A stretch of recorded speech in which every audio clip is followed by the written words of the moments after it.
చూడండి, మన సమాజంలో 3 రకాల మనుషులు, 2 రకాల దేవుళ్ళు కనబడుతున్నారండి. 3 రకాల మనుషులు ఎవరంటే, మొదటి రకం వీళ్ళు దేవుణ్ణి నమ్మరు, దేవుడు లేడండి, ఉంటే చూయించండి అని అనేవాళ్ళు.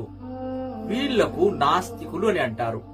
రెండవ రకం వీళ్ళు దేవుణ్ణి నమ్ముతారు, దేవుడు ఉన్నాడు అని అంటారు, కానీ దేవుని గురించి వీళ్లకు స్పష్టమైనటువంటి అవగాహన ఉండదు.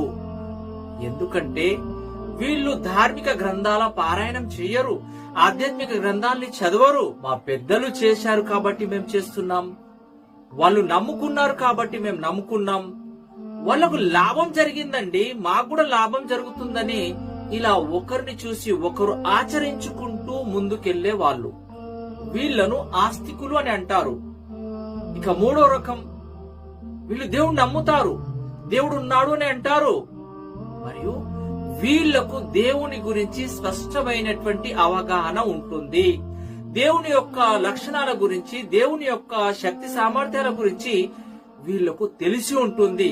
ఎందుకంటే వీళ్ళు ధార్మిక గ్రంథాల పారాయణం చేస్తారు, ఆధ్యాత్మిక గ్రంథాలని చదువుతారు, ఏ విషయాన్ని కూడా గుడ్డిగా నమ్మరు, మూఢ విశ్వాసాలకు, మూఢ నమ్మకాలకు దూరంగా ఉంటారు.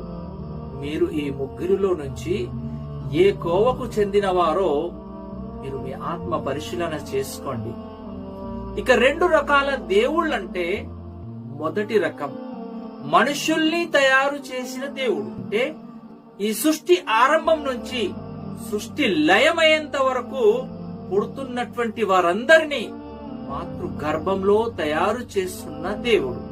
ఇక రెండో రకం మనుషులు తయారు చేసుకున్న దేవుడు. తమ చేతులతో పీర్లను, పంజాలను, జెండాలను తయారు చేసుకొని వాటిని ఆరాధిస్తారు, మరియు మా కోరికల్ని నెరవేర్చమని వేడుకుంటారు.